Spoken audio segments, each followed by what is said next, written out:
The streets were teeming with monsters, yet people seemed completely oblivious to their presence. Even when someone cried out desperately for help as they were being devoured, no one responded. It turned out that in this future world, the first thing people did upon waking was to activate a device on their palm, releasing bubbles that enveloped them. This allowed them to chat with friends at any time, and even had special arrows guiding them as they walked. Even more absurdly, there were virtual doctors instructing people on how to urinate while they brushed their teeth and watched live broadcasts. At that moment, a strange man suddenly appeared, warning Lisa that she was in danger. However, Lisa didn't believe him, blacklisted him, and continued chatting with her idol. But when she arrived at work, a mysterious girl suddenly appeared in her bubble, saying that if Lisa closed the bubble and observed her colleagues, she could receive a reward of $5 million.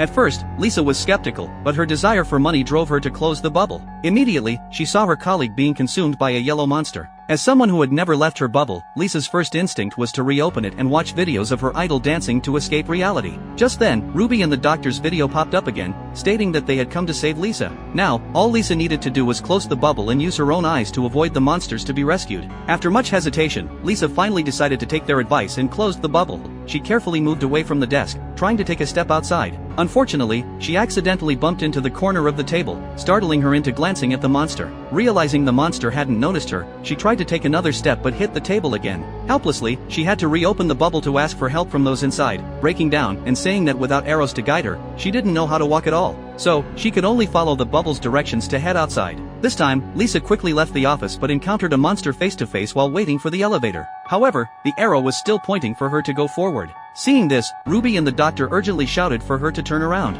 But after years of dependence and habit, even with the monster right in front of her, Lisa couldn't break free from the bubble's control over her movements. Fortunately, the monster took the initiative to avoid her.